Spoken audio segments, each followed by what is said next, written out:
여러분 만나서 반갑습니다. 제가 여러분이 기도해 주시고 또 하나님의 은혜로 이번에 한 주간 탈북 사역을 잘 마치고 돌아왔습니다. 탈북 사역이라고 하는 것은 그 예측할 수 없는 불안한 요소를 안고 가기 때문에 그분들 얘기는 어제까지 아무 일이 없다가 오늘 갑자기 사라지기도 하고, 또 어제까진 같이 막 웃고 놀았는데 그 다음날 보면 북한으로 소환됐다고도 하고, 이런 일들이 일어나는 겁니다. 그러다 보니까 그분들은 24시간 늘 긴장되어 있는 거죠. 그래서 제가 지난번에 갔을 때만 해도 굉장히 분위기가 좀 굳어 있었고요. 그리고 굉장히 이렇게 초조해하고 무서워하는 그런 분위기가 있었습니다. 그러니까 나도 이제 메시지를 할 때도 자꾸 위축되는 거예요. 나도 모르게 소리도 작게 하고. 그리고 내가 이렇게 하다가 굉장히 오랜 시간을 합니다. 아침 8시부터 저녁 5시까지 쉬지 않고 계속 메시지를 합니다. 왜냐하면 이 사람들이 2, 3일씩 합숙해 있는 입장에서 해야 되니까, 자기들도 멀리서 온 거예요. 2시간, 3시간 돼서 와서 모여서 말씀을 듣다 보니까 시간이 너무 아까운 거예요. 그러니까 중간에 쉬는 것도 본인들이 쉬지 말자고 그래요. 그래서 계속 메시지를 하면, 그러니까 나중에 제가 막 입이 말라가지고 막 힘들더라고요. 전에 그걸 못 느꼈는데 이번엔 좀 그 많이 느꼈어요. 그래서 다음에 갈 땐 체력을 좀 보강해서 가야 되겠다 느꼈는데, 또 이제 그 외부 출입이 불가능하니까 우리가 딱 들어오면 방을 바깥에서 잠가놓고 합니다. 외부인이 왔을 때 아무도 없다는 거를 드러내야 되니까. 그러니까 앞에서 하다 이렇게 농담을 하다 우스운 얘기하면 이제 그분들이 괜히 또 성격이 아주 낙천적이에요. 북한 분들이 막 웃으면 내가 가슴이 벌렁벌렁하는 거예요. 막 웃지 말라고 막 웃으는데 어떻게 안 웃냐고 막 그래요. 그렇게 하면서 이번에 이제 사역을 잘 마쳤습니다. 너무 감사한 거는 제가 1년 만에 갔다 왔는데 지난번에 갔을 때보다 훨씬 분위기가 아주 정말 이렇게 충만했고요. 말씀 받는 자세가 좋았고, 또 하나는 이분들이 너무 행복해 하는 거예요. 이게 하루가 다르게 바뀌고 있구나, 이런 걸 많이 느꼈고요. 너무 행복해 하고, 또 하나는 새로운 분이 또 왔어요. 최근에 탈북한 분이 이렇게. 근데 이 사람은 지금 이 김정은이가 정권을 잡고 나서 옛날에는 그 경비 초소가 100m 거리에 있었다가 지금 10m 간격으로 있다고 합니다. 그러니까 넘어올 수 있는 그 통로들이 대부분 다 차단되어 있는 입장이니까 이제 그래도 올 수는 있어요. 돈 주면. 북한은 돈이면 다 된다고 합니다. 그러니까 이제 농담으로 김정은이 또 죽여달라고 돈 누가 엄청 주면 죽여줄 거라고 뭐 이런 농담도 하던데, 그러니까 돈이 그만큼 아주 이 사람들은 필요한 거예요. 왜냐하면 절대적 빈곤 속에 있으니까. 그러다 보니까 이제 그 루트가 전혀 다른 곳으로 더 고생스럽게 와야 하는 이런 입장들이죠. 제가 가서 보면서 이번에는 좀 환경을 좀 두 군데, 전에는 한 군데를 갔다 왔고 이번엔 두 군데를 갔다 왔었습니다. 제가 이 메시지가 녹음되기 때문에 장소 얘기는 할 수가 없고요. 가서 이제 만나 뵀는데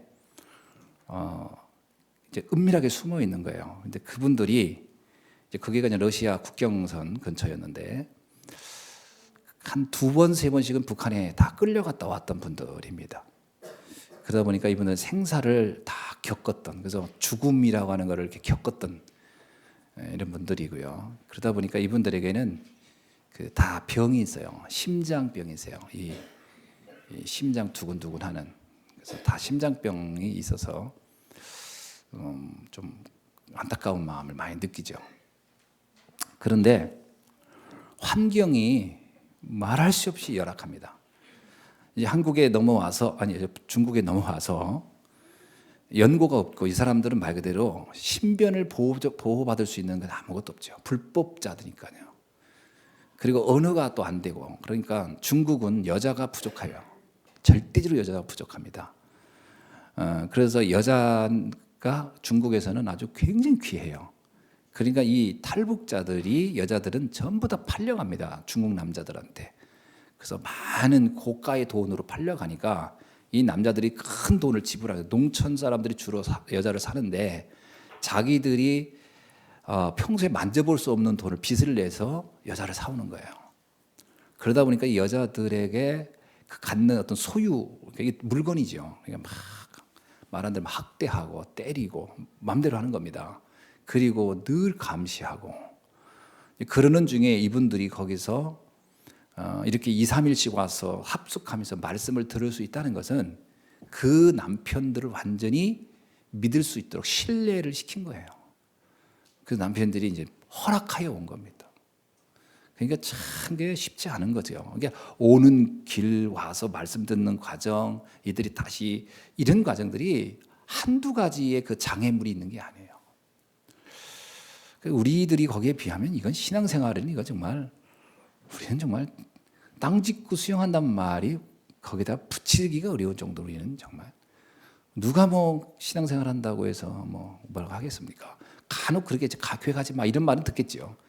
그렇다고 해서 뭐 줄로 묶어놓고 패고 감시하고 뭐 그러겠습니까? 밥도 안 주고 있을 수 없는 일인데, 근데 거기는 그렇게 동물처럼 그런 대우를 받는 거죠. 이제 그런 중에서 이들이 이제 절대 빈곤, 이제 절대적인 열악한 환경이죠. 그러니까 거기에 사역하는 전도사님들이 다 탈북자들인데 이분들이 정말 극적으로 복음을 듣고 거기서 결론 낸 건, 이분들은 대가 북한에 있을 때는 엘리트들이에요. 다 대학 나온 분들이고 복음 듣고 완전히 결론 내고 그리고 나서 이제 자기가 생을 걸고 이 탈북 사역 하겠다 해서 전도사님들이 결론 낸 겁니다. 그러니까 이분들이 찾아가는 거예요. 그 길도 지금 갔더니 도시 대 도시로 가는 길들은 참 잘 해놨더라고요. 제가 1년 전만 가도 막 비포장도로가 엄청 많았는데 이번에 중국에서 굉장히 좋아졌어요. 사실은 굉장히 도로가 잘 돼 있더라고요. 근데 이제 우리가 그 도로 타고 다니면서 전도하는 게 아니고 저기 이제 시골로 들어가는 겁니다. 그러면 이제 거기는 완전히 진짜 걸어가야 되고 뭐 이런 거죠. 오토바이 타고 가고. 근데 외부인이 함부로 갈 수가 없는 게 뭐냐면 사람들이 눈에 띄니까요. 이 전도사님 같은 그 중국의 문화에 좀 익숙하고 좀 허름하게 옷 입고 이러고서 가야 이제 그나마 이제 이렇게 통하게, 그런 분들이 일일이 다니면서 복음 전해서 이제 이렇게 한 사람 한 사람 양육시켜 놓고 그 남편에게 복음 전해서 남편들에게 동의를 얻어내는 데까지 시간이 꽤 걸려 가지고 그 이전에 사전 작업이 3, 4년, 5, 6년까지 그들의 마음을 신뢰를 얻어놓고 이제 이들이 이제 모여서 합숙하는 겁니다. 뭐 그러니까 그분들은 돈도 없죠. 그러니까 저희가 이번에 우리 성도님들이 헌금해 주셔서 너무 감사한 게 이제 가서 그분들 한 사람 한 사람 교통비, 식비를 줘야 되고 또 모여 있는 장소 그 돈 내야 되고 뭐 이런 거는 이제, 그러니까 제가 개인적으로 비행기를 타고 왔다 갔다 하는 비용 말고 거기 모인 분들을 모든 걸 이렇게 가는 사역자가 이렇게 지불해 줘야 되는, 뭐 그렇게 해서라도 올 수 있다는 건 기적입니다. 그렇게 해서라도 오는 건 기적이에요. 근데 놀라운 게 이분들이 이제는 완전히 사명자가 됐어요. 우리가 이제 쟤들이 이제 뭐 많지 않은 돈이지만 그들에게는 교통비와 식비 정도 되는 걸 주죠. 근데 그걸 가지고 거기서 헌금을 또 해요. 자기들끼리 헌금을 해서 그거 가지고 거기 사역자가 거기 시골에 오는 그 교통비를 또 그걸 드린다더라고요. 참 제가 그런 걸 보면서 야, 참 감사하다. 제가 이번에 갔다 오는데 정말 시골이에요. 차를 타고 택시를 타고 그 시골인데도 거기서 또 시골. 그래서 10시에 들어갔습니다. 그 양어장 하는 집이라고 하는데 자기 양어장이 아니고 다른 사람 양어장을 돌봐주는 거예요. 근데 겨울이니까 거기는 뭐 추운 지역에 다 얼어버렸죠. 얼으니까 양어장이 이제 빙판이죠. 고기는 그 속에 있는지 어쩐지 모르지만 그게 뭐하냐니까 개를 키우는 걸 하는 건데 그 자기 개도 아니에요. 주인 개를 키워주면서 그거로 거기 사는 거예요. 어디에? 시골 농장에 허름한 그냥 다 쓰러진 창고에. 근데 거기서 이분이 사는 거예요. 근데 그분을 가서 말씀을 전하러 간 거예요. 이분은 무서워서 거기서 안 나와요. 두려워하는 거예요. 밖에 시내로 나왔다 잡힐까 봐. 그 속에 그냥 숨어 사는 거예요. 저는 가서 보고 깜짝 놀랐어요. 이런 집이 있구나. 저는 우리나라에 그런 집은 한 번도 못 봤어요. 문을 이렇게 열고 들어가니까 거기가 부엌인데 부엌 옆에는 개들한테 주는 음식들이 얼을까 봐 그 안에다 쭉 놓고 음식 찌꺼기 밖에 놓으면 안 된대요. 저기 다른 동물들이 이거 와서 그러니까 거기다 놓고 그리고 그 위에 이렇게 높은 그 북두막 같은 거가 있는데 거기가 방이에요. 부엌과 방이 경계가 없어요. 부엌에서 불 때는 그 위가 방이고 그 위에서 그냥 거기서 자는 거예요. 근데 갔더니 너무 행복해요. 목사님 오셔서 너무 감사하다고 여기까지 와주셔서. 그래서 거기서 메시지하고 사명을 줬어요. 자기가 그래요. 목사님 제가 이제 사명이 생겼습니다. 저 북한 복음화를 위한 사명자가 되겠습니다. 한국에 오고 싶지 않으세요? 했더니 안 갑니다. 한국에 가면 저 한 사람 먹고 사는 거 밖에 더 하겠습니까? 그러나 여기서는 북한 복음화 할 겁니다. 참 그거 보니까 너무 감사한 거예요. 제가 부끄럽고. 그래서 예배 다 마쳤는데 가는데 목사님 이거 꼭 갖고 가세요 하고 주는데 뭐냐면 자기가 거기서 최선을 다해서 대접할 수 있는 걸 날 주는 거예요. 그게 뭐냐면 고춧가루. 여러분 중국 고춧가루가 먹기나 합니까 우리? 고춧가루 이만큼. 그 다음에 또 뭘 주는 거예요. 이거 꼭 갖다 드시라고. 그 뭐였더니 무말랭이. 자기가 직접 처음으로 농사져서 말린 무말랭이 그거 이렇게 줘. 그런데 나는 가방이 조그만 거 갖고 가가지고 담을 데도 없어요. 그래서 나 됐다. 아니라는 거야. 목사님 이거를 먹으면서 저를 위해 기도해 달라는 거예요. 근데 어떻게 이걸 놓고 와요? 그 집에 갖고 왔어요. 제가 옷을 그냥 막 구겨가지고 여러분 나는 해외에서 올 때 무말랭이 갖고 온 건 이번이 처음이에요. 무말랭이 그리고 고춧가루. 그래서 고춧가루 호텔에 와서 이렇게 펴봤어. 시커매. 근데 그 전사님한테 근데 그 고춧가루가 왜 이렇게 빨갛지 않고 시커매 했더니 이거 고추 종자가 조금만 더우면 탄대. 그래서 시커매진대. 그래서 근데 목사님한테 준 거는요. 그분이 그냥 바깥에서 농약 한번 어떤 거름 한번 이런 거 깨끗하게 해줬대. 목사님들 드린다고. 거기 가는 분들마다 다 고춧가루 하나씩 받아오는 것 같아. 그 무말랭이. 야, 그 금액으로 하면요. 우리나라 돈으로 하면 5,000원도 안 되는 양이에요. 내가 볼 때 5,000만 원 하겠습니까? 근데 그게 그분들에게는 최고의 선물이에요. 참 그런 열악한 환경에 있는 사람들.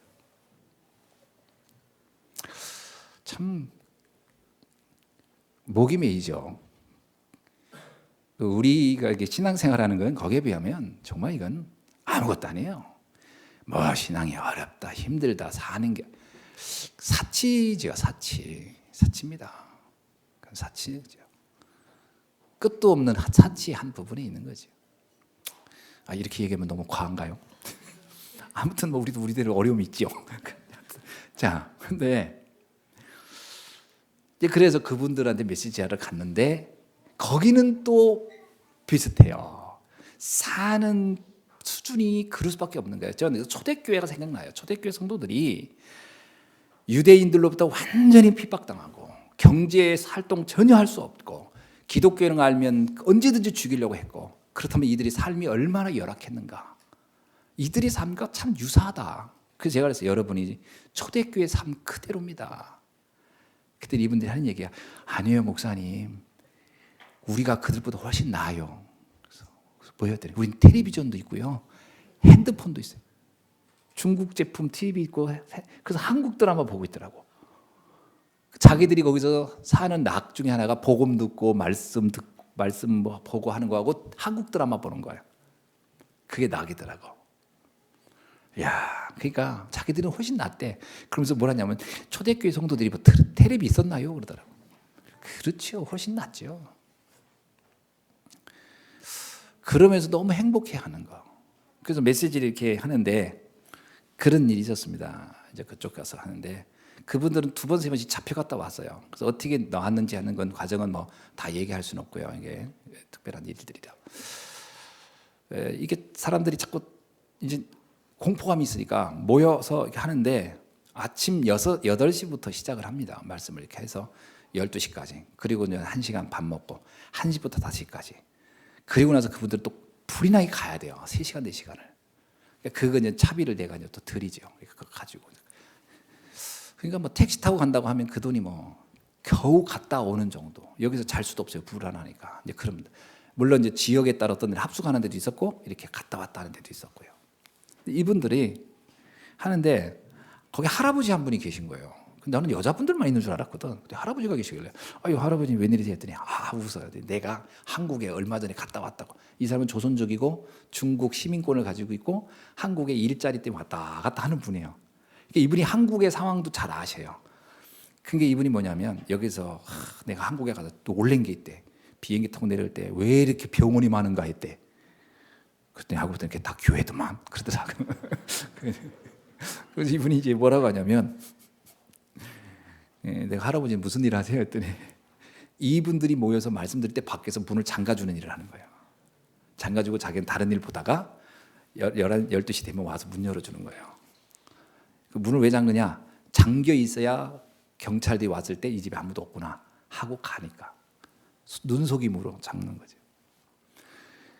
근데 그래서 이러다가 안에서 불나는 날은 큰일 났다. 농담으로 그런 얘기도 하고 그러는데 이제 그렇게 이제 하는 겁니다. 또 화장실이 없어요. 집 안에 화장실이 있질 않고요. 공중 화장실을 써요. 근데 중국 사람들이 공중 화장실을 너무 좋아하더라고. 왜 그러냐 했더니 화장실을 안 두려고 한대요. 왜냐면 화장실 쓰는 이 수세식은 더더욱이나 싫어해요. 왜냐면 물을 많이 쓴다고. 그래가지고 집에 수세식 있는 사람도 화장실은 공중 화장실 가서 보고 온대요. 그 물 안 쓴다고. 야, 이렇게 지독하게 그 물에 대한 어떤 그런 게 있더라고요, 중국인들이. 공중 화장실이 다 밖에 있으니까요. 그 어떻게 해야 되냐면 시작하기 전에 먼저 일을 다 봐야 돼. 그 중간에 생각나면 대책 안 쓰는 거예요. 밖에 문 잠궈놔 가지고. 뭐 그런 환경에서 말씀을 이렇게 나누고 그랬습니다.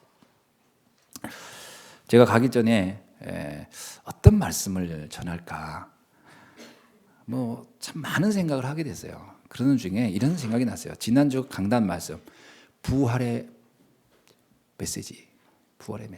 그 중에 4가지 질문이 있었죠. 인간은 도대체 누구인가? 왜 인간들은 고난을 당하는가? 그 고난은 우리가 해결할 수 있는가? 과연 그렇다면 그 고난은 어떻게 해결할 수 있는가? 이 4가지 질문을 제가 마음에 담고 갔어요. 그래, 이 질문을 던져보고 답을 드리자. 그래가지고 거기 가서 이제 그분들에게 처음에 질문을 했습니다.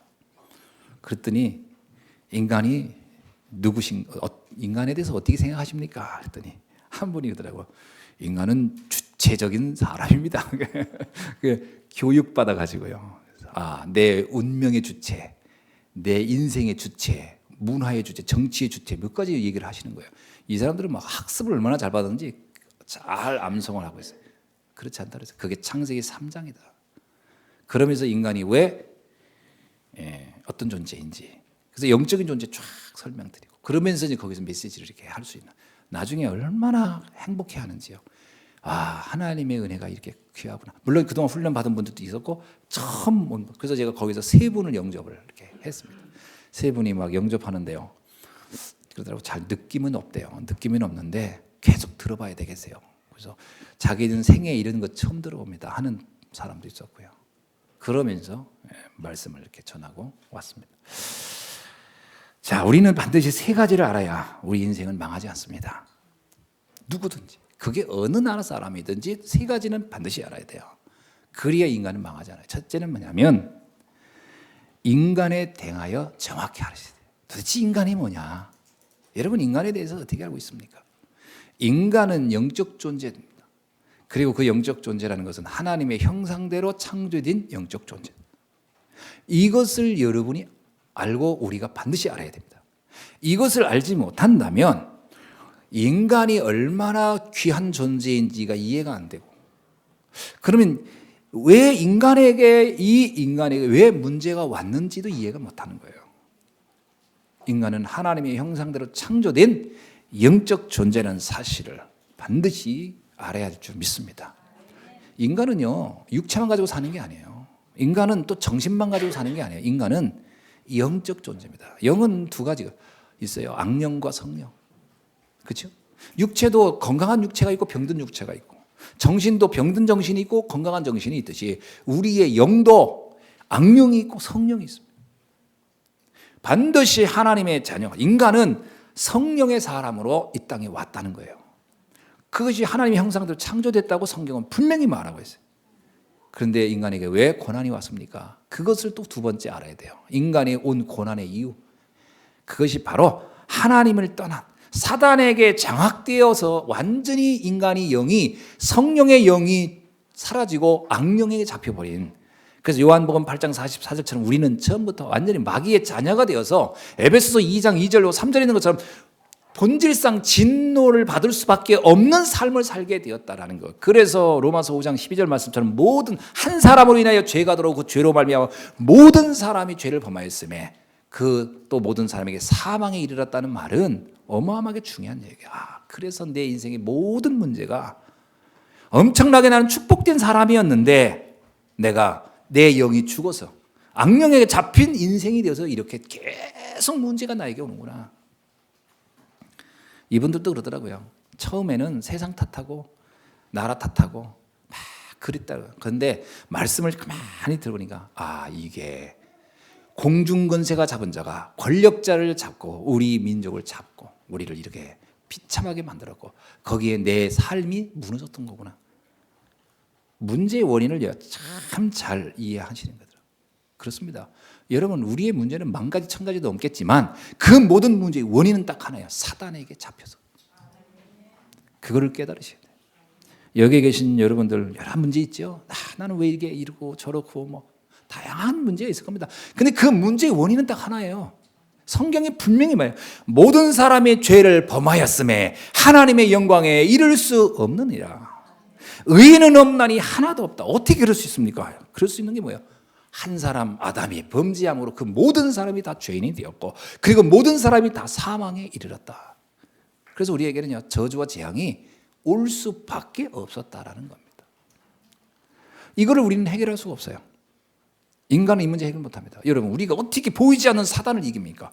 우리가 어떻게 아담 때 만들어진 그 원죄, 하나님 떠난 문제를 우리가 어떻게, 우리가 무슨 그 시대로 돌아가겠습니까? 아니면 몸부림을 쳐도 됩니까? 우리가 착하고 바르게 산다고 해서 해결될 문제도 아니에요.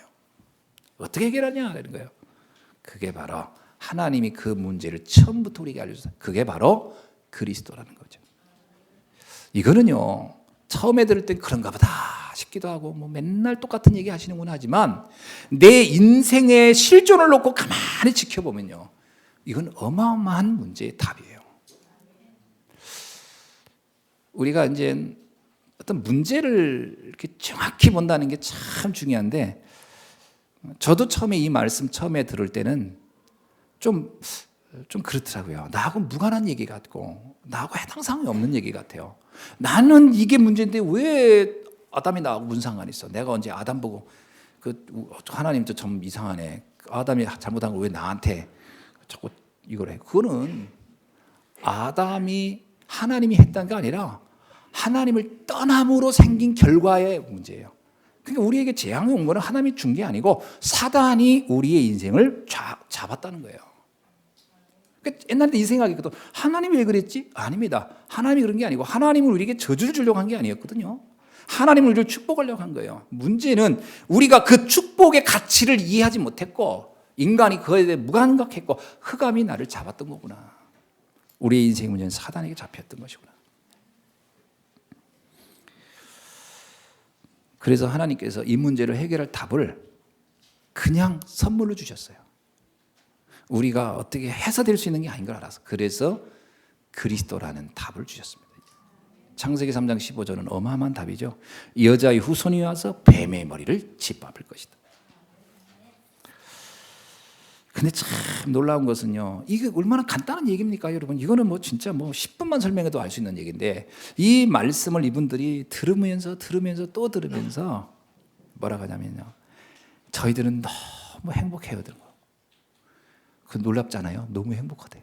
왜 그랬더니 하나님의 자녀잖아요. 그러니까 내가 그래도 숨어 살잖아. 아니, 마귀에게 잡혀서 사는 것보다 얼마나, 이건 상관없어요. 이거는 이건 해결되지 돼도 좋고 안 돼도 좋고 상관없어요. 야, 얼마나 감사합니까? 그러면서 내가 이분들 이렇게 보면서 느낀 게 뭐냐면 이분들이 죽음에 대해서 약간 초연했구나라고 느껴요. 물론 이렇게 떨고 그렇게 조심은 하면서도 만약에 이러다가 잡혀가면 어떡해요? 그랬더니 씩 웃는 거예요. 뭐 최악의 경우는 죽겠죠? 그러더라고.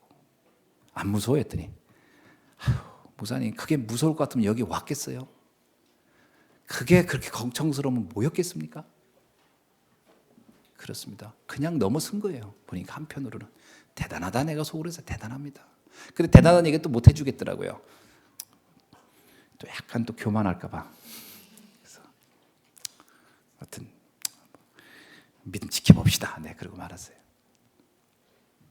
여러분, 오늘 우리는 우리가 받은 이 축복, 우리가 받은 구원의 가치 다시 한번 확인하는 시간 되길 주의 이름으로 축원합니다. 우리가 받은 거는요 어마어마한 거예요. 우리가 만약에 이 복음을 몰랐다면 어떻게 됐겠습니까? 단지 조금 경제적 어렵다 이런 수준이겠습니까? 아닙니다. 우리 인생 자체가 의미 없이 사는 거예요. 정말 성경에 있는 것 그대로 흙으로 돌아가고 끝날 인생이었어요. 아무것도 아닌 인생이었어요. 아니 그게 아니라 영원히 지옥에서 저주받을 우리였어요. 그건 우리가 그리스도로 인하여 영원한 축복을 갖게 됐다는 건 엄청난 겁니다. 제가 이 탈북자 사역을 이렇게 이제 본부에서 가라 해서 갈 때 전에는 늘 그런 고민해서 그분들은 우리보다 훨씬 어려운 환경에서 그렇게 신앙생활을 하고 있는데 가서 무슨 말을 해주랴. 인간적으로 말하면 해줄 말이 없어요. 우린 너무 잘 살고 있잖아요. 잘 먹고 있잖아요. 그러면서 가가지고 무슨 말을 하겠습니까? 그분들이 우리를 위로해주지. 근데요, 아니에요. 그리스도가 없다면 여기에 살고 있는 우리의 삶도 비참한 거예요. 그리스도가 없다면. 그분 아까 우리 아이들한테 읽어줘. 제가 우리 아이들이 간다 가니까 편지 써주더라고. 그래서 그 편지 갖다 읽어줬더니 그분들이 너무 고마워하고 답장을 이제 모아서 그래서 내가 답장 아까 읽어줬는데 그러잖아요. 여러분 행복하세요. 절대 흔들리지 마세요. 그리스도 충분합니다. 그래서 공부도 얘기 나오잖아요. 그리스도 안에서 행복해야만이 공부가 됩니다. 그것이 여러분이 우수한 기둥이 되는 으뜸 기둥이 되는 길입니다. 뭐 이렇게 그 사람들이 쓰는 표현인 거죠. 으뜸 기둥, 큰 기둥이 되는 길입니다. 여러분 복음 안에 있어야 되는 거예요. 그러니까 아무리 금은보화를 쌓아놓으면 뭐합니까? 복음 없다면 그 인생은 비참한 거예요. 그런데 우리는 어떻습니까? 그 비참한 그것이 그렇게 부러운 거라. 복음이 부러운 게 아니고 복음을 가진 그 가치가 엄청나게 느껴지지 않고 그 금은보화 쌓아놓은 사람이 그 삶이 너무 부러워. 그게 비참한 거예요. 그게 비참한 겁니다. 바울이 그걸 깨달았어요.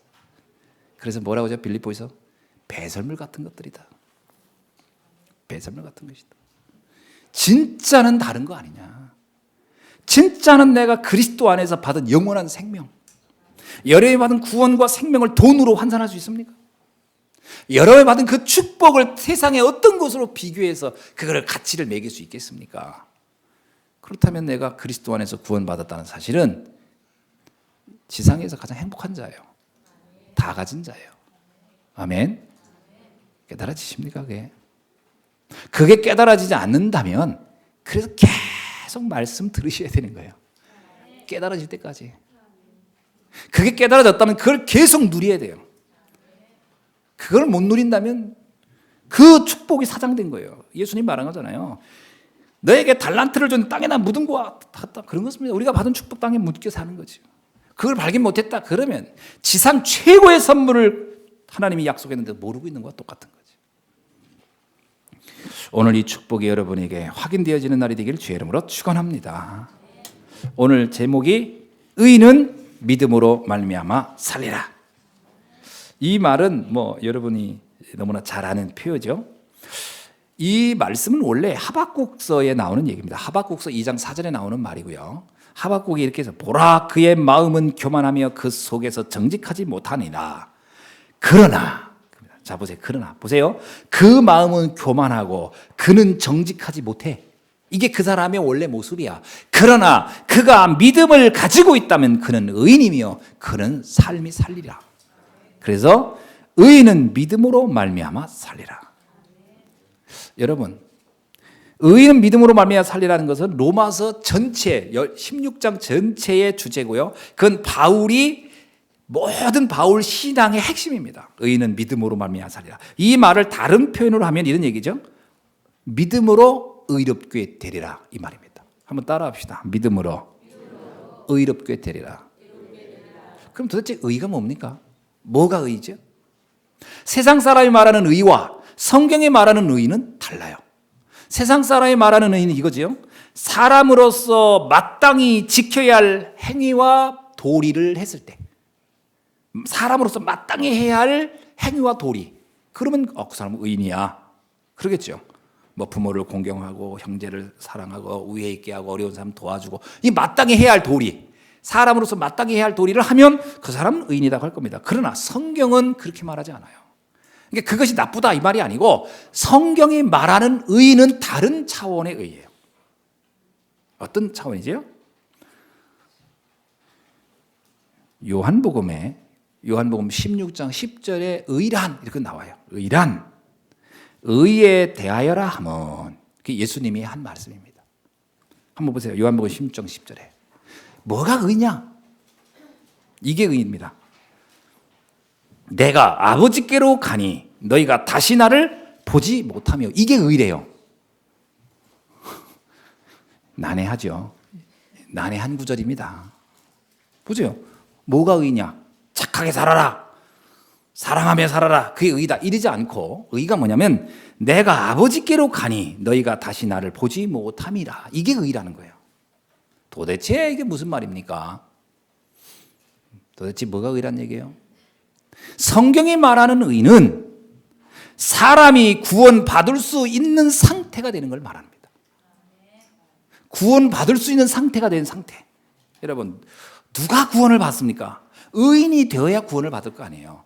그러니까 구원을 받을 수 있는 자격이 주어진 상태, 구원을 받을 수 있는 상태가 돼야 돼요. 그럼 그게 구원을 어떻게 받습니까? 그러니까 의인이 돼야 되는데, 그게 뭐냐면 인간의 모든 죄와 저주를 해결한 그 그리스도가 진짜로 믿어져야 그게 의라는 거예요. 예수가 그리스도요 하나님의 아들로 믿어져야 그가 의로워지는 거예요. 그걸 말하는 겁니다. 인간의 의는, 인간이 구원을 받을 수 있는 것은 마땅히 해야 할 도리를 했더니 천국 가는 게 아닙니다. 인간이 마땅히 해야 할 행위를 했더니 천국 가는 게 아니에요. 성경에 뭐라고 나오죠? 갈라디아서, 인간이 율법으로는 의롭게 될 수 없나니, 율법으로는 의롭게 될 수가 없어요. 오직 하나님의 아들이신 예수 그리스도를 믿음으로 인간은 의롭게 되느니라. 의의 내용입니다. 이거는 세상 사람이 말하는 의와 하나님이 말하는 의, 성경이 말하는 의는 다른 거예요. 그래서 아까 얘기했잖아요. 하박국서, 우리 마음은 교만하고 우리는 정직하지 못해. 그러나 우리가 믿음을 가지고 있다면 우리는 의인이 되고 살게 될 것이다. 자, 예수님 죽을 때 강도가 있었어요. 근데 그 강도는 평생 나쁜 짓을 했던 사람이야. 그러니까 오죽했으면 예수님은 정치범으로 억울하게 누명 써서 그러니까 그 십자가형은 최고형이거든요. 최고형, 사형이니까. 그 예수님은 그야말로 정치범이라는 누명을 쓰고 죽는 정치인이었어요. 근데 예수님 주변에 있던 사람들은 정치인이 아니야. 그냥 너무 나쁜 짓을 해서 사형을 당하게 된 사람들이에요. 그 시대에 강도하면 뭐예요? 여러 명을 죽였다는 얘기예요. 자, 그 강도가 같이 죽습니다. 근데 그 강도 중에 한 사람이 진짜로 축복이에요, 축복. 그때 예수님과 함께 죽게 된 거야. 그 시간에. 이게 사람이 어디에 있느냐가 참 중요해요. 어느 자리에 있느냐. 죽는 그 시간에 예수님과 함께 죽었다니까. 그때 그가 알아봤어요. 예수가 그리스도라는 걸. 그래서 예수님 보고 당신이 그리스도다. 당신은 죄가 없는 사람이다. 근데 당신이 억울하게 누명 써 죽는 거 아니냐. 우리 같은 사람은 당연히 죽는 거지만 당신이 왜 죽어야 되냐. 그래서 예수님과 대화를 했겠죠. 이 강도가 예수가 그리스도라고 믿어진 거예요. 그날 예수님 뭐라고 하죠? 내가 오늘 나와 함께 낙원에 이르리라. 그러니까 구원받을 상태가 되어진 거예요. 그 사람이. 그 사람이 인간이 해야 할 마땅한 도리를 했더니 천국 간 게 아니고 천국에 갈 영적 사실을 깨달은 거예요. 그게 그가 의로하게 된 거예요. 여러분, 이거는요, 잔짓 오해 들으면 뭐 그러냐, 그래도 그럼 뭐예요, 좀 억울하잖아, 그냥 좀 이렇게 그럼 아무렇게 살아도 된단 말이에요, 천국 간단 말이에요, 이 말입니까? 그 말이 아니에요. 이 말을 잘 생각하면 이겁니다. 맞다, 우리의 노력으로는 어떤 방법으로는 마땅히 천국에 갈 수준이 안 되는데 하나님의 은혜로 갈 수 있게끔 문을 열어줄 거구나. 축복 중에 축복이요, 은혜 중에 은혜구나. 다행이다. 하나님이 이 방법을 안 만들어 놨더라면 우리는 다 지옥 가야 할 운명이었어요. 왜? 의인은 없나니 하나도 없어. 모든 사람 죄를 범하였으며 하나님의 영광에, 하나님의 구원의 나라에, 천국에 갈 자가 없으니까요. 그렇으면요, 진짜 이 하나님이 이 축복, 의라고 하는 이 기준을, 하나님이 의의 기준을 이렇게 안 만들어 놨더라면 우리는 큰일 날 뻔했어요. 저나 여러분 다 조져받을 뻔했어요. 여기서 여러분 중에 아니야, 착하게 살면 천국 가 막 할 만큼 착한 사람이 있나요? 지구상에 그런 사람은 한 명도 없어요. 내가 너무 잘 살아서 전 천국 갑니다, 그렇게 말할 수 있는 인간은 지구상에 한 명도 없어요. 하나님의 은혜가 아니면 못 가는 겁니다. 그 얘기예요. 그래서 이거는 굉장히 감사한 거예요. 감사 중에 감사지요. 자, 그래서 로마서 3장 23절에 뭐라고 하냐면, 26절, 로마서 3장 26절, 또한 예수 믿는 자를 의롭다 하려 하심이라. 예수 믿는 자를 의롭다, 이게 하나님이 하는 방법이에요. 갈라디아 2장 16절, 사람이 의롭게 되는 것은 율법의 행위로 말미암이 아니요 오직 예수 그리스도를 믿음으로 말미암은 줄 알므로 우리도 그리스도 예수를 믿나니. 왜 예수 그리스도를 믿습니까? 믿는 이유가 뭐예요? 왜 예수를 그리스도라고 믿습니까? 이 땅에 다른 누구도 아니고 예수가 그리스도라고 믿는 이유는 우리가 의로워지는 길이기 때문에 그렇습니다. 우리가 하나님의 나라에 갈 수 있는 자격이 주어지기 때문에 그렇습니다. 우리가 천국 백성이 되는 유일한 길이기 때문에 그렇습니다. 그래서 믿는 거예요. 이것이 하나님의 방법이다. 로마서 1장 16절 한번 읽어볼까요? 뭐라고 나옵니까? 자, 16장이니까 내가 복음을 부끄러워하지 아니하노니. 왜 복음을 부끄러워하지 않는다는 얘기입니까? 복음이 뭐가 부끄럽습니까? 이겁니다. 이 얘기 의미는 이런 겁니다. 참, 나같이 허물도 많고 죄도 많은 인간이 그냥 믿음으로 구원받는다니까 참 부끄러운 거야. 아유, 미안한 거야, 민망한 거야. 그런 의미의 부끄러움입니다. 너무 민망한 거야. 그렇죠? 참 죄가 많은 내가, 허물도 많은 내가 참 하나님의 은혜로 구원을 받으니까 참 너무 민망하고 부끄러워. 근데 그 부끄럽지 않다는 거야. 부끄러울 이유가 없다는 거야. 왜냐? 복음은 모든 믿는 자에게 구원을 주시는 하나님의 능력이 됨이니라. 하나님이 그렇게 정하셨고 그렇게 일을 하신다는 거예요. 그래서 누구든지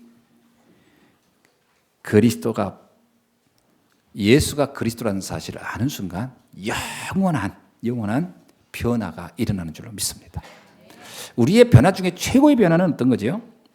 신분이 바뀌는 거예요. 하나님의 자녀로 바뀌는 거예요. 우리는 아까도 말씀드렸지만 요한복음 8장 44절을 보면 우리는 처음부터 마귀의 자녀였어요. 아니, 내가 뭐 인정하든 인정하지 않든 그랬던 나의 삶이. 그런데 예수 그리스도를 내가 고백하는 순간 내가 하나님의 자녀로 바뀌는 이런 엄청난 축복이 우리에게 임한다는 겁니다. 그러니까 이 복음을 알게 되면요, 진짜 복음을 알게 되면 보는 눈이 다 달라져. 사람 보는 눈이 다 달라져. 보세요. 저 사람이 인격이 이렇다 저렇다 말할 게 없어요. 왜? 그거는 우리가 보는 수준이고 우리 생각의 기준이지 진짜 하나님은 상관없다는 거예요. 아까 얘기했잖아요. 그 강도도 구원받게 하시는 하나님의 은혜. 그러면 어떤 사람이든 이 복음이 이해되고 이 복음이 깨달아지면 천국 가는 거죠. 근데 이렇게 오해하는 분이 있더라고요. 아, 목사님, 그러면 나쁜 짓 평생 하다가 나중에 예수 그리스도 그리고 천국 가면 그게 얼마나 그게 말이 됩니까? 여러분, 그렇게 해서 천국 갈 확률이 거의 없어요. 왠지 아세요? 이 믿음은 내가 믿는다라고 해서 믿어지는 게 아니고 하나님이 믿게 해야 믿어지는 거예요. 그게 문제예요. 그래서 뭐라고 하죠? 성령이 아니고선 예수가 그리스도라고 믿을 수가, 시인할 수가 없느니라. 그러니까 이걸 악용한다고 합니다. 그 사람 중심 자체가 악용이야. 내가 나쁜 짓 다 하다 나중에 예수는 그리스도. 그게 믿은 겁니까? 그냥 흉내낸 거지. 그러니까 하나님 모르겠어요? 그렇다고 오, 이거 고백했어? 대래 천국 가자. 내가 하나님이라도 그 짓은 안 하겠다. 정말 그리스도가 믿어지는 거야. 영적 문제가, 그럼 실제로 내가 정말 영적 문제가 이해됐다. 내 인생 문제가 사단으로부터 왔고 이것이 인간의 노력으로 될 수 없다는 게 이해됐고 그래서 예수가 그리스도구나 하고 믿어졌다면 그 사람의 삶이 그렇게 나쁜 짓 막 하다가 나중에 예수 그리스도 하고 가겠냐고요. 삶이 바뀔 수밖에 없어요. 바뀝니다. 그걸 이해 못해가지고 기독교를 비판하는 사람들이 그거 가지고 악용해가지고 막 나쁜 짓 하다 나중에 감옥에서 예수 믿는, 그래서 천국 가, 그게 기독교냐 하면서 까는데 그렇게 수준 낮은 성경이 아니에요. 그렇게 수준 낮은 그런 이야기가 아니에요. 진짜로 인간이 자기 실존을 놓고 자기 자신의 한계를 놓고 인생 문제가 어디서부터 시작되는지 깨달아지고 그래서 하나님이 그리스도를 보냈구나. 그 그리스도가 믿어진다면 자기의 삶에 가치 있는 삶으로 인생이 바뀌게 되어 있습니다. 그렇게 함부로 살다 가겠습니까? 그건 복음을 모른다는 얘기예요. 예수 그리스도 믿습니다 해놓고서 막 사는 사람들 보면 그게 믿는 게 아니에요. 그건 자기도 속이고 하나님도 속이고 있는 것이지. 말씀은 그런 게 아닙니다. 말씀은 살아있고 운동력이 있어요.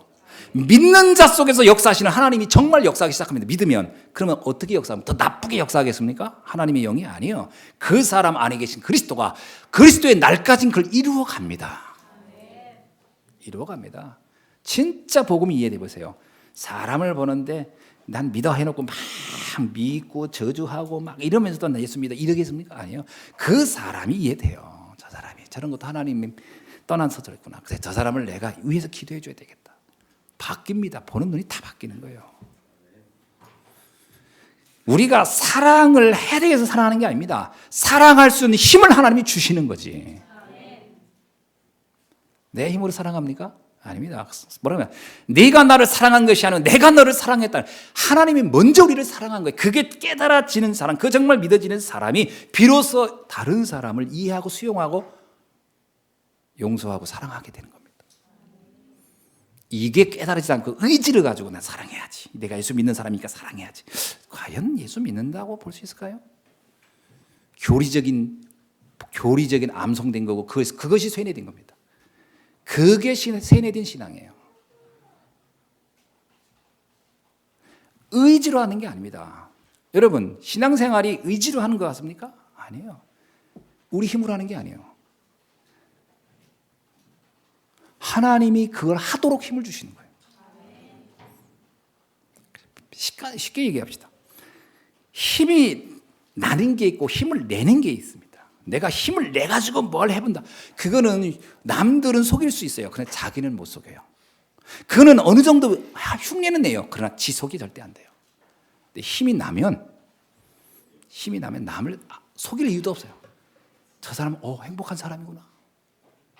야, 저 사람은 정말 담대하구나. 저 사람은 정말 모든 사람을 이렇게 쉽게 넘어가고 이해하고 수용하는 거. 어떻게 저렇게 배려할 수 있지? 어떻게 저런 마음이 생기지? 하나님이 주신 마음. 복음이 정말 이해되면 그렇게 되어 갑니다.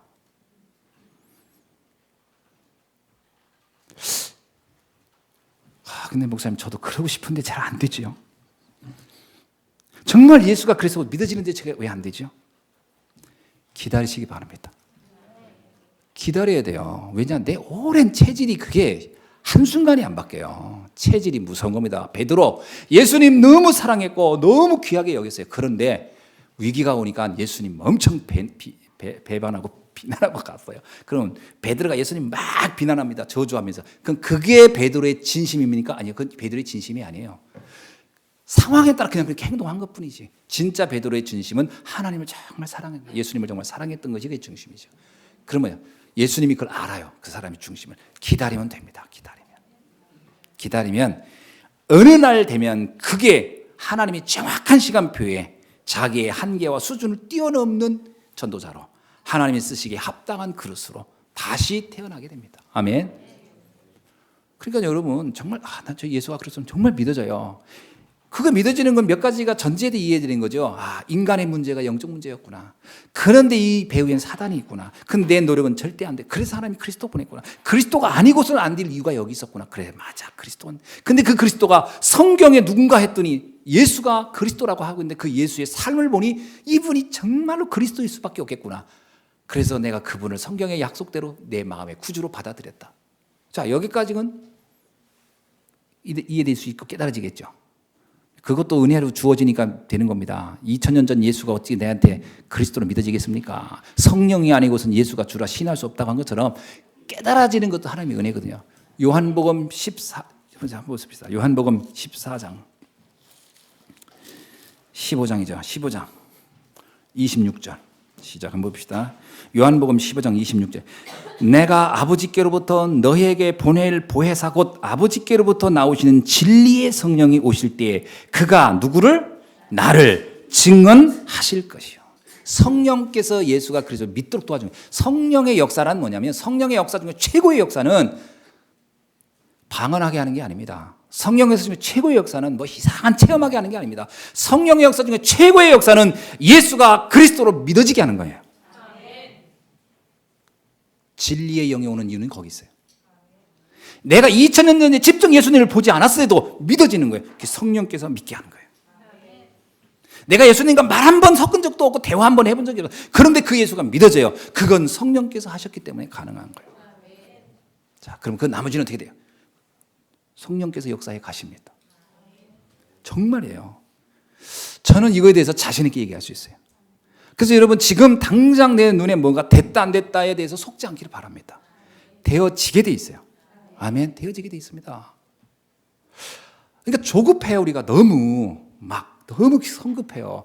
기다리셔야 돼요. 때를 기다려야 돼요. 그 때가 되면 나 여호와가 속히 이루리라. 하나님이 하시는 때가 있습니다.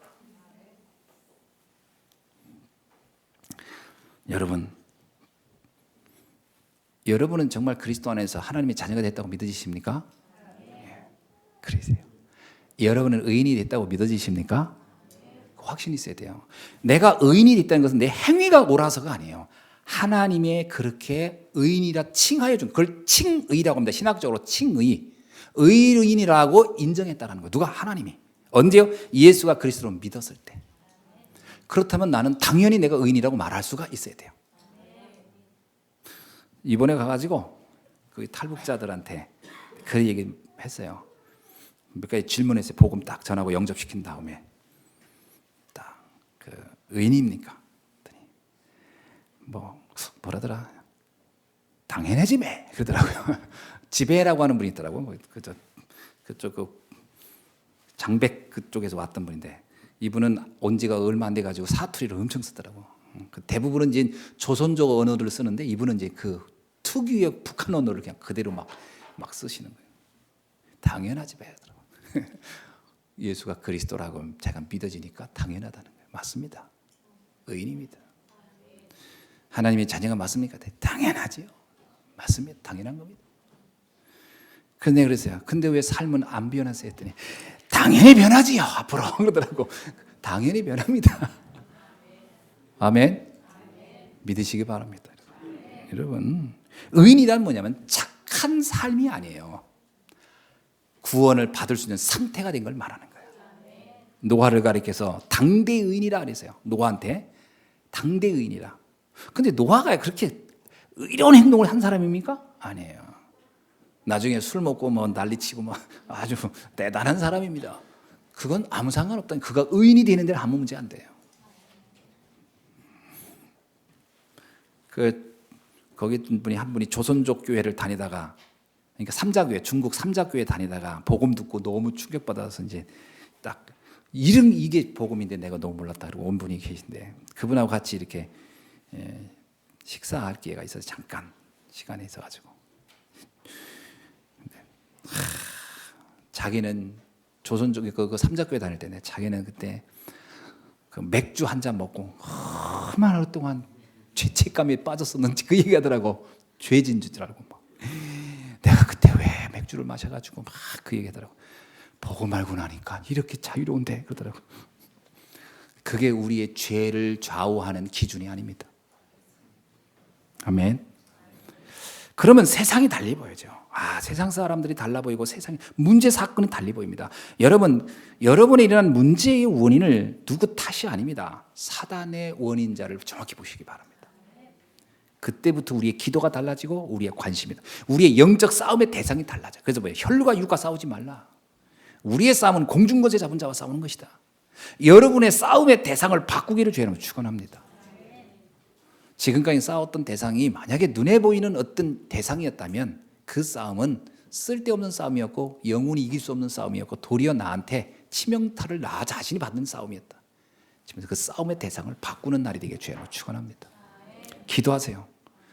기도로 이기는 겁니다. 기도원의 300용사를 보세요. 기도원의 300용사가 그 미디안과 싸울 때 그들이 칼과 창을 준비한 게 아니에요. 하나님이 뭐라고 합니까? 오늘 빈 항아리와 횃불과 나팔을 가지고 싸워라. 말도 안 되는 싸움이에요. 어떻게 전쟁을 하는데 그것도 35,000이라는 대군을 이끌고 왔었어요. 자기들이 이스라엘 사람들 나름대로 싸우겠다. 근데 하나님이 너무 많다 가라. 그랬더니 25,000명이 돌아갔어. 10,000명 남았어. 하나님이 그것도 많다. 다 돌려보내라. 그리고 남은 게 300명이에요. 근데 300명한테 준 무기가 고작 빈 항아리, 횃불 그리고 나팔이었어요. 그런데요. 그게 미디안을 정복하는 길이었어요. 그게 무슨 얘기입니까? 싸울 때 빈 항아리 들고 싸우라는 얘기예요? 그게 아니에요. 영적인 비밀을 알고 그것으로 하면 어떤 적도 무너뜨릴 수 있다는 거예요. 여러분 그래서 이 북한 탈북자들이 그러더라고요. 이제 북한 무너뜨린 건 일도 아니라는 거예요. 왜 했더니 우리는 최고의 무기를 가졌다는 거예요. 그게 뭐게요? 복음과 기도 그러더라고요. 그렇습니다. 여러분의 그 무기를 활용하기를 주의로 축원합니다. 자, 그러므로 오늘 말씀을 이제 맺으려고 합니다. 하나님이 우리에게 주신 최고의 해결책 그리스도. 그 그리스도를 붙잡고 있는 한 여러분의 삶은 축복 가운데로 들어갈 수밖에 없어요. 그래서 여러분이 이제 몇 가지를 확증할 수 있기를 바랍니다. 첫째입니다. 내가 의인이 되었고 생명을 얻었고 하나님의 자녀가 되었다. 그거에 대한 확증을 갖기를 바랍니다. 아멘. 그 확증이 있어야 돼요. 누가 뭐라고 해도 나는 의인이요 생명을 가졌고 하나님의 자녀다. 아들이 있는 자에게는 생명이 있고 아들이 없는 자에게는 생명이 없느니라. 그렇다. 내가 예수 그리스도를 알았다면 내 안에 영원한 생명이 들어와 있는 것이다. 믿으시길 주님으로 축원합니다. 여러분, 그래서 지금부터는요 각인 전쟁을 하세요. 내 안에 있는 불신앙, 자꾸 분명히 이게 분명히 말씀은 맞는데 왜 자꾸 나는 이거에 대해서 안 믿어질까? 그건 내 안에 오래된 불신앙 때문에 그래요. 그건 놓고 기도하세요. 하나님, 내 안에 불신앙이 떠나가게 하옵소서. 이스라엘 백성 분명히 하나님의 은혜를 알고 출애굽했는데도 그 불신앙이 계속 남아 있었던 것처럼 그것과의 싸움을 하시기 바랍니다. 인본주의입니다. 여러분, 인간의 수준과 방법 가지고는 아무것도 할 수 없다는 걸 여러분 아시고 하나님의 능력, 하나님의 힘을 의지하기를 주님은 축원합니다. 신비주의입니다. 당장 눈에 보이는 어떤 것들이 내 인생을 바꾸지 않습니다. 하나님의 역사는 조용히 아멘. 그러면서 여러분 깨닫게 받아 하나님이 왜 나를 이 축복을 갖게 했을까? 왜 나를 부르셨을까? 아십니까? 세상을 살리라고요. 이 엄청난 비밀인데 이걸 하나 몰라서 사람들이 다 무너지고 있어요. 성공하고도 무너지고 소유하고도 무너지고 열심히 해도 무너지는 어느 날 자기도 모르게 무너지는 그 무너짐을 하나님은 우리에게 알게 한 거예요. 그들을 살리라는 거예요. 그래서 우리가 할 사명이 있습니다. 그래, 하나님 나에게 생명 살리라고, 우리 가문 살리라고, 우리의 현장 살리고 내 후대 살리라고 이 사명 주셨구나. 여러분, 세계 살리는 여러분 되길 주님 축원합니다. 그래서 교회가 중요한 거예요. 그래서 주의 종이 중요한 거예요. 여러분, 이스라엘 300명의 기도원 용사가 전쟁터를 나가서 마지막 나팔을 불 때 외치는 게 나와요. 뭘 외치라 그러냐? 뭐라고 외치냐면 두 가지요. 여호와를 위하여. 그리고 두 번째가 기도원을 위하여요. 그 왜 기도원을 위하라고 했을까요? 영적 지도자의 중요성을 얘기한 겁니다. 영적 지도자의. 우리가 말씀을 직접 듣는 게 아니거든요. 하늘로부터 이렇게 하나님이 천둥소리처럼 주의 종의 입술을 통해 듣는 거예요. 그래서 그 주의 종이 중요하거든요. 그래서 초대교회 성도들은 알았어요. 주의 종의 말씀 전하는 거 기도하는 일 전무하도록 우리가 협력하겠다. 그게 축복받는 비밀이었습니다. 그래서 제가 이번에 가서 그랬어요. 탈북자분한테 여기에 있는 전도사님은 여러분의 생명을 가지고 지켜라. 이 전도사님이 무너지면 여러분의 신앙도 삶도 무너질 것이다. 그래서 여러분에게 이분의 보호자가 되고 이분의 동역자가 되고 이분의 식준이 되라. 그랬더니요, 이분들이 막 아멘 하더라고. 그래서 어떤 분이 막 울더라고. 그래서 왜 우냐 그랬더니 이런 너무 귀한 전도사님을 우리를 하나님 만나게 해줘서. 그렇죠, 맞다 그랬어요. 맞다 그랬어요. 그래야 된다 그랬어요. 그 전도사님이 부끄럽다 하더라고. 목사님 그렇게 얘기해 주시면 제가 너무 부끄러워했어요. 그래서 전도사님 그게 교만이라 그랬어요. 그거는 당신의 의로워지려고 하는 교만이다 그랬어요. 왜? 성도들 앞에서 좀 겸손해지고 싶어? 그게 아니다. 그래야 당신이 생을 걸고 이들을 지킬 것이다. 성도들이 생을 걸고 주의 종을 속이면 주의 종도 생을 걸고 성도들을 위해 기도해주고 그들의 삶을 지켜주는 거예요. 그래야 세계복음화 되는 거예요. 여러분, 이게 그래야 교회의 중요성도 알고 주의 종의 중요성도 알고요, 교회의 직분의 중요성도 알고 우리가 왜 헌금을 하는지도 알게 되는 겁니다. 여러분이 이 가치를 알고 하나님이 가장 귀하게 쓰여지는 한 시대의 전도자의 삶을 살게 되는 줄 믿습니다. 그래, 이제 여러분이 가는 현장마다 하나님의 나라가 이루어질 것입니다. 정말 그렇습니다. 저는 이번에 가서 보면서 많이 느꼈어요. 야, 정말 하나님께서 이들을 어떻게 이렇게 숨겨놓았을까? 어떻게 하나님이 이들을 이 현장에 생명이 그렇게 위험이 있는데도 그들이 마지막 2번, 3번까지 끌려갔다 오면서 복음을 지키고 이렇게 말씀 운동하고 있을까? 이건 하나님이 하시는 일이구나. 이건 사람이 하는 일이 아니구나. 그렇습니다. 그런데 가만히 생각하면 여러분 더 귀하더라고. 혼자 한국이라는 사회가 신앙생활 안 해도 먹고 살만한데, 근데 그분들은 또 한편으로 신앙생활 안 하면 또 어떤 면에서는 막 생을 걸고 하는 이유도 있겠죠. 막 당장 위험에 대한 어떤 것도 있어요. 근데 우리는 교회 안 나와도 살잖아요. 여러분 교회 안 나와도 살잖아. 근데 이렇게 주일마다 와서 말씀, 그러니까 한편은 더 귀하더라고. 그런데 그 말은 그분들한테 못 하겠고 혼자 생각해. 야, 우리 성도님 더 귀하다. 한편으로. 오늘 여러분 정말 귀한 분들입니다. 옆 사람 인사하세요. 당신이 참으로 귀합니다. 하나님은 당신을 통해 세계를 살리길 원하십니다. 기도하겠습니다. 살아계신 아버지 하나님, 오늘 이 시간 우리 예수한교회 모든 주의 자녀들, 그리고 전 세계 지금 빛도 없이 이름도 없이 조용히 생명의 위협을 느끼면서도 복음을 증거하고 복음을 누리고 복음을 소유하고 있는 많은 제자들과 사명자들, 하나님이 이 시간 주의 성령으로 눈동자처럼 지키시고 인도하시고 그들을 통하여 이 땅의 흑암과 저주를 몰아내고 하나님의 나라를 이루어 가시는 줄로 믿습니다. 하나님, 저희들에게 힘 주시고 능력 주셔서 이 사명 감당할 수 있게 해주시고 우리가 가는 곳곳마다 모든 흑암 저주의 세력이 떠나가게 하시며 하나님의 나라가, 하나님의 역사가 임하는 것을 보게 하시고 그 일의 증인자가 되게 하여 주옵소서. 살아계신 주 예수 그리스도의 이름으로 기도하옵나이다. 아멘.